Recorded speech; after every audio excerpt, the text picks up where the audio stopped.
नाज़रीन, हमें ज्वाइन किया है जनरल रिटायर्ड डॉक्टर रज़ा मोहम्मद साहब ने, हमें ज्वाइन किया है जनाब एडमिरल रिटायर्ड फैसल शाह साहब ने। बहुत शुक्रिया आप दोनों हजरात का। शाह साहब, मैं आपकी खिदमत में हाजिर होता हूँ। आज ही खबर भी आई थी कि एक एंटी शिप मिज़ल बनाने वाला मुल्क बन गया है। क्या हम 5th मुल्क हैं ये, और इसमें क्या हमारी जो सिक्योरिटी एक है दिफा की जो सूरत अवाल, उसमें ये कहाँ तक हमें और आगे लेके जाएगा और महफूज रखेगा इस इंतहाई एक ख़तरनाक जो एक सिक्योरिटी एनवायरनमेंट दुनिया में और हमारे हमसाए में डेवलप हो रहा है। जनाब फैसल शाह साहब जी, बहुत शुक्रिया मुझे प्रोग्राम में लेने का। आपने बिल्कुल सही कहा कि ये एक एंटी शिप बैलिस्टिक मिसाइल का बड़ा कामयाब तजुर्बा पाकिस्तान ने किया है माशाल्लाह। और सबसे बड़ी बात ये कि ये हमारा अपना बनाया हुआ मिसाइल सिस्टम है। जब आप कोई अपनी टेक्नोलॉजी बनाते हैं तो फिर उसमें आप डेवलपमेंट कर सकते हैं, मज़ीद उसको आप इवॉल्व कर सकते हैं, तो ये आसानी होती है अपनी चीज़ की। तो अल्हम्दुलिल्लाह हमारा अपना बनाया हुआ बड़ा कामयाब तजुर्बे के साथ ये फायर किया गया। देखिए, जो मिलिट्री टेक्नोलॉजी है इसमें एवोल्यूशन बड़ी तेज़ी से हो रहा होता है, और ज़ाहिर बात है कि अगर आप एवोल्यूशन कर रहे हैं तो आपका दुश्मन भी इसमें प्रोग्रेस कर रहा होता है, तो आपको इसके साथ कदम से कदम मिला के चलना होता है। अगर आप नहीं करेंगे तो फिर आप पीछे रह जाएंगे। तो ये उसी सिलसिले की कड़ी है जो पाकिस्तान आर्म फोर्सेज या पाकिस्तान नेवी कई दहाइयों से प्रैक्टिस करते आ रहे हैं कि हमने अपनी जो टेक्नोलॉजिकल डेवलपमेंट है या अपनी जो कैपेसिटी है या कैपेबिलिटी है, उस पे हमने कोई आंच नहीं आने देना। और ये इसका अमली मुजाहरा आपने मई 2025 में देख ही लिया कि अपने से कितने बड़े दुश्मन को हमने मात दी। हमने हवा में उनका नुकसान किया, ज़मीन पे उनका नुकसान किया, और समंदर में उनको 400 मील से करीब आने नहीं दिया। हालांकि वो अपना एयरक्राफ्ट कैरियर और अपने बाकी जहाज और न्यूक्लियर सबमरीन सब चीज़ें लेकर वो समंदर में मौजूद थे, लेकिन वो 400 मील यानी 700 किलोमीटर से करीब पाकिस्तान के नहीं आ सके। तो हमारी पोजीशन अल्हम्दुलिल्लाह सी में ऑलरेडी बड़ी अच्छी है। 1965 की मिसाल आपके सामने है, 1971 की मिसाल आपके सामने है, और अब 2025 की भी मिसाल आपके सामने है। तो ये जो कैपेबिलिटी है, ये ज़ाहिरी बात है कि हमारी जो इस्तेदाद है उसको मज़ीद तक़वियत देगी, और हमारे दुश्मन के लिए एक बड़ी डिटरेंस है, इसकी एक डिटरेंस वैल्यू है। 2025 मई में भी उसने ये कैलकुलेशन की कि अगर हम सी फ्रंट खोलेंगे तो हम उसको फिर बंद नहीं कर सकेंगे, उसमें हमारा ज़्यादा नुकसान होगा। अब ये जो हमारे कैपेबिलिटी में इजाफा हुआ है, हमारी इस्तेदाद में इजाफा हुआ है, तो इससे मज़ीद उस नोशन को शाह साहब, आप बिल्कुल सही फरमा रहे हैं कि हमारा तो डेट्रेसी का था, हमारा तो कोई यानी जारियाना तो हमारी सिचुएशन नहीं रही। जल साहब, मैं एक और एंगल से आपकी इसी बात को आगे बढ़ाते हुए, जनाब एडमिरल साहब की बात को आगे बढ़ाते हुए, दुनिया बड़ी हैरत ज़दा हुई है जो सिक्योरिटी एनवायरनमेंट बदला है। एक तो ये जो 25 मई वाली बात है जो इंडिया में कोई एक्सपेक्ट नहीं कर रहा था, और उसके बाद हमने देखा, और एक और बात हमने देखी, और मैं आज एक आर्टिकल देख रहा था जल साहब, और उसमें मैंने देखा कि इवन जो आलमी सिक्योरिटी एनवायरनमेंट है उसमें ऐसी तब्दीली आई। मसलन मैंने हैरान रह गया जब मैंने देखा कि जो रूस है वो जितनी कन्वेंशनल आर्म्स प्रोड्यूस कर रहा है, जो उसका मिलिट्री इंडस्ट्रियल कॉम्प्लेक्स है, वो कई गुना ज़्यादा हथियार बना रहा है, यानी होल नेटो पुट टुगेदर। और आज हम ये देख रहे हैं कि यूक्रेन में वो भी मान गए अब। तो ये क्या बैलेंस बदल रहा है, और ये जो अमेरिकन मिलिट्री इंडस्ट्रियल कॉम्प्लेक्स है इसमें कोई ड्रैग आ रहा है और स्ट्रेच हुआ है, कैसे देखते हैं आप इसको जनरल साहब? बहुत शुक्रिया जी। थोड़ा सा फिलोसॉफिकली अगर हम देखें तो जो इंटरनेशनल रिलेशन की थेरीज़ हैं उसमें एक थेरी है रियलिज़म की। जो रियलिज़म की थेरी जो है वो बहुत पहले से है, और वो यही कहती है कि जो स्टेट्स होती हैं वो सबसे ज़्यादा सेल्फ सेंटर्ड होती हैं। वो अपना ख्याल करती हैं, अपना पावर जो है वो मेंटेन करती हैं, और उनकी सर्वाइवल इसी में ही होती है कि उनका पावर जो है ज़्यादा हो।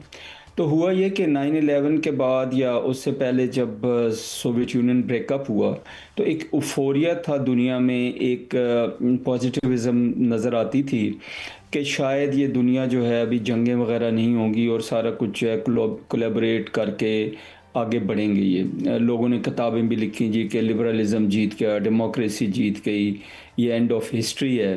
और रशियन जो थे उनको भी एक बहुत जी बिल्कुल जी, उन्हीं की किताब थी एंड ऑफ द हिस्ट्री। और फिर उसके बाद जो रशियन हैं उनको भी होप थी कि वो इंटीग्रेट हो जाएंगे वेस्टर्न सिस्टम में। एक ज़माना ये भी आया कि कई जगहों पे ये बात होती थी कि शायद वो भी वेस्टर्न जो डिफेंस मैकेनिज्म है उसका पार्ट बन जाए, बट अल्टीमेटली वो भी डिसअपॉइंट हो गए। फिर यूनिलैटरलिज्म आ गया, फिर आगे वाले जो हालात है आपने देख ही लिए, फिर ट्रम्प साहब आ गए और हमने चंद महीनों के अंदर 5 से 6 नई जंगें छिड़ती हुई देख ली, और जो पुरानी जंगें थी उनके अंदर हमने देख लिया कि वो फ्यूल हुई हैं। तो इन हालात में सब स्टेट्स जो हैं वो फ़िक्रमंद हो गई हैं अपनी सिक्योरिटी की। आप देखिए जो मिडल ईस्ट है उसमें भी यही प्रॉब्लम हुआ, वो सिक्योरिटी कतर की जो है वो जब ब्रीच हुई तो उनको एहसास हुआ कि अपनी सिक्योरिटी जो है कोई भी आउटसोर्स नहीं कर सकता।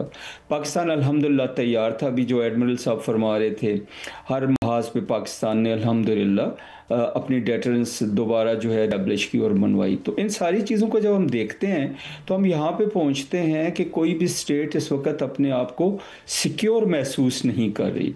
हर एक स्टेट जो है वो उसको सेल्फिश होना पड़ रहा है, और अपनी जो दफाई इस्तेदाद है या जिन कंट्रीज़ का जो मिलिट्री स्ट्रेटजी ऑफेंसिव है वो अपनी जो हमले वाली इस्तेदाद है या ऑफेंसिव इस्तेदाद वो बढ़ा रहे हैं।